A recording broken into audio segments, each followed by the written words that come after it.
When it comes to cleaning your house, who doesn't wish un galán with a trust fund swept in and passed the mop to your evil stepmom like in the telenovelas? Hola, it's Chiquis here, and although life isn't always like in the soap operas, Fabuloso does bring a clean that's always over the top. Get your home dramatically clean anytime you like, without any evil mama drama. Just long-lasting lavender freshness. That's Fabuloso, taking the drama out of any mess. Fabuloso's 2x concentrated formula provides 2 times more active ingredients versus non-concentrated Fabuloso Original. Use as directed.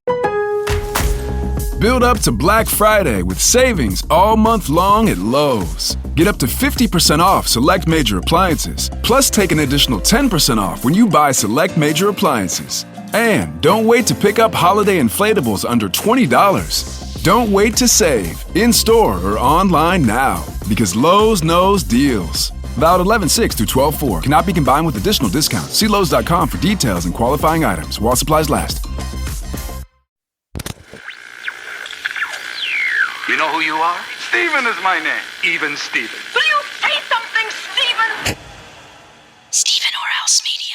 Remember the magic of Saturday mornings? A time when waking up early wasn't a chore, it was an adventure. Those hours were sacred. A weekly ritual that pulled us into worlds of animated heroes, villains, and endless possibilities. Hey folks, I'm Steven, and I want to welcome you to my new podcast, Growing Up Geek, a temporal odyssey through the geek-centric cultural zeitgeist of my youth. From the 70s through the 80s and on into the 90s, we'll explore the movies, the music, the books, the comics, and the TV shows that shaped my childhood and made me, well, me.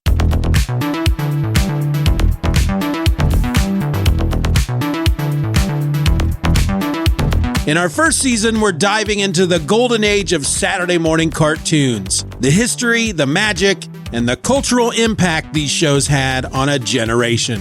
For over 5 decades, Saturday mornings weren't just about watching cartoons. They were a shared experience among millions of kids who were all watching the same shows at the same time. We're talking superheroes, slapstick animals, mystery-solving teens, and fantasy lands where anything seemed possible. It was the perfect blend of entertainment and imagination that left a lasting imprint on all of us. Episode 1 will take us back to where it all began, the birth of Saturday morning cartoons. These shows didn't just come out of nowhere, they evolved over time, shaped by the experimental spirit of the 60s, the groovy vibes of the 70s, and the commercial powerhouse of the 80s.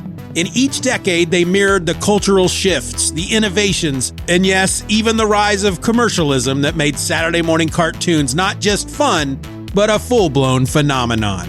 We'll touch on Scooby-Doo, the Jetsons, Super Friends, and so many others that became household staples. And we'll talk about how these cartoons were carefully crafted to entertain kids, sell products, and reflect the bigger stories unfolding in the world. In episode 2, we'll explore the twilight years of Saturday morning cartoons, from the 90s through the 2000s and all the way up to 2014, when Saturday morning cartoons quietly slipped into history. This was a time of transformation where cable networks like the Cartoon Network and Nickelodeon, as well as weekday afternoon cartoon blocks like Fox Kids, took over, bringing a new kind of weekday cartoon frenzy. The classic Saturday morning started to lose ground, but it wasn't without a fight. We'll talk about what these years meant for kids programming, how the big networks tried to adapt, and what ultimately led to the end of an era. Then, in our third and final episode of the season, I'm joined by a special guest, and we get a little nostalgic. This episode is all about the memories, the theme songs we couldn't get out of our heads, the cliffhangers that kept us talking all week, and the sheer excitement of seeing our favorite characters come to life week after week as we count down our top 5 favorite Saturday morning cartoons ever. We'll also share some of our favorite Saturday morning memories and the little rituals that made each Saturday feel special, like sitting down with a bowl of cereal and flipping open the TV guide to see what was coming up. But don't take my word for it, folks. Why not hear a bit of what's in store? Here's a preview from episode number 1, where we dig into the early days of Saturday morning cartoons and how it all began.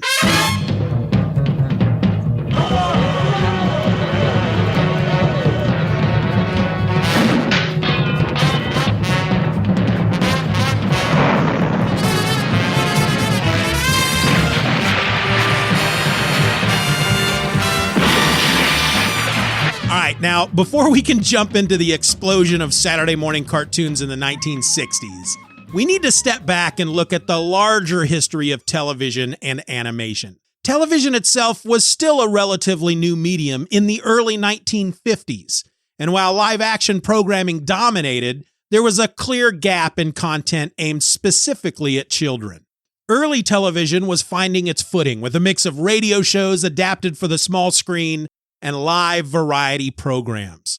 But where did animated content fit into this picture? To understand that, we have to go back to the golden age of theatrical cartoon shorts from the 1930s and 40s.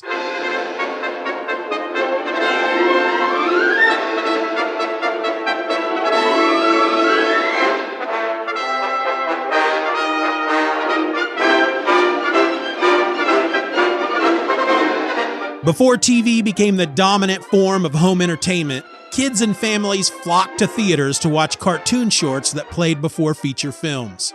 This was the era of Looney Tunes, Merry Melodies, and Popeye, with characters like Bugs Bunny, Daffy Duck, and Porky Pig dominating the screen. Say, what is that? A percolator on a roller skate?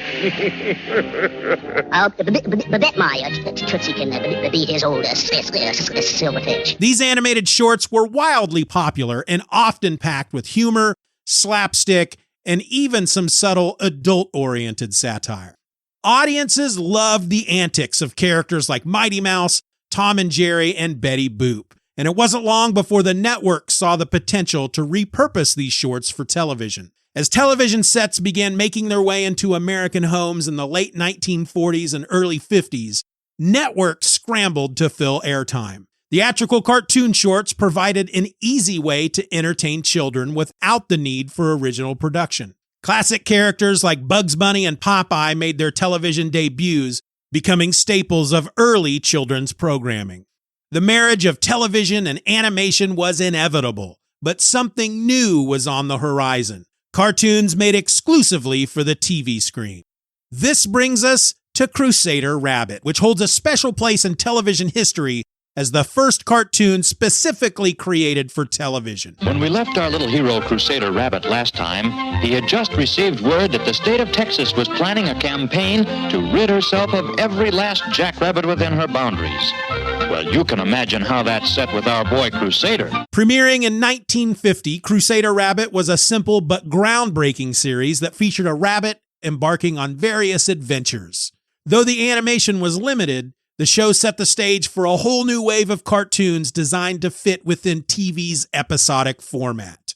In many ways, Crusader Rabbit was a prototype for what Saturday morning cartoons would later become, introducing the concept of serialized, made-for-TV animation that could hold children's attention week after week. By the time we entered the 1960s, TV networks were catching on to the idea that there was a massive, untapped audience in the form of kids glued to their screens on Saturday mornings.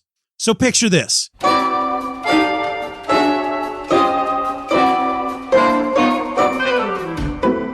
It's the early 1960s. Television is still a relatively new phenomenon, with color TV just starting to gain traction in American households. There are only 3 networks, and all 3 of them, ABC, NBC, and CBS, are locked in a competitive race to figure out how to fill their weekend programming schedules. This is a time when kids were typically at home on Saturday mornings while their parents slept in or got caught up on weekend chores. Well, it didn't take long for network executives to recognize that this block of time was prime real estate. With millions of young, impressionable viewers waking up early and searching for entertainment, the idea of targeting children with dedicated programming emerged. Thus, Saturday morning cartoons were born. Calling all kids. Calling all kids. Keep an eye out for these 2 birds. One calls himself Heckle, the other Jekyll. They're a pair of real comedians. There's another bird following them, the world's funniest penguin.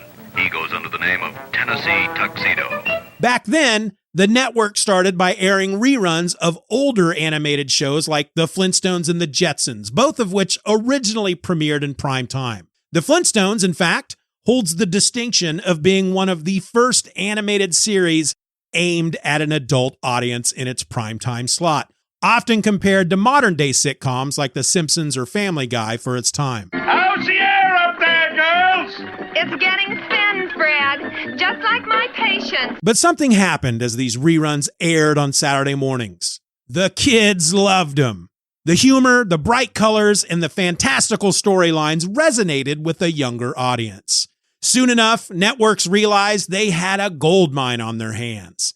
They could keep kids entertained and glued to their screens for hours, giving advertisers a direct line to households across the country. Thus began a trend that would dominate American culture for decades: the Saturday morning cartoon block.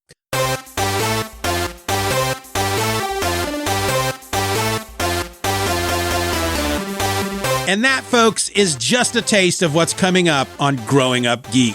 So grab your cereal, settle in, and let's relive those iconic Saturday mornings together. Whether you're a lifelong geek who lived for those Saturday morning lineups, or someone curious about the cartoons that defined a generation, Growing Up Geek is the show for you.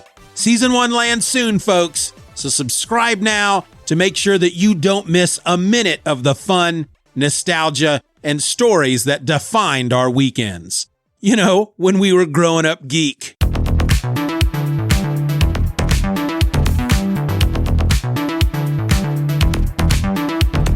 I want to thank you for listening to this episode of Growing Up Geek. Questions and comments can be directed to growingupgeekpodcast@gmail.com. If you enjoyed the show, you can help to boost our presence online by leaving a rating or review on your favorite podcast app. I also invite you to join our subscription program, Steeven or Else Beyond. And in return, you'll get episodes of Growing Up Geek early and ad-free. Check out the link in the show notes, or just go to growingupgeekpodcast.com to sign up today. Growing Up Geek is a presentation of Steeven or Else Media. For more nerdy content hosted by me, check out stevenorelse.com. I just don't think I can move through life knowing that a guy named Steven did this to me. How could you let this happen, Steven? Your podcast sucks. Hail to the king, baby. Steven! Thank God. I had a horrible feeling I was going to be the only one here. Ryan Seacrest here. When you have a busy schedule, it's important to maximize your downtime. One of the best ways to do that is by going to ChumbaCasino.com. Chumba Casino has all your favorite social casino games like spin slots, bingo, and solitaire that you can play for free for a chance to redeem some serious prizes. So hop on to ChumbaCasino.com now and live the Chumba life. Sponsored by Chumba Casino. No purchase necessary. VGW Group. Void where prohibited by law. 18 plus terms and conditions apply.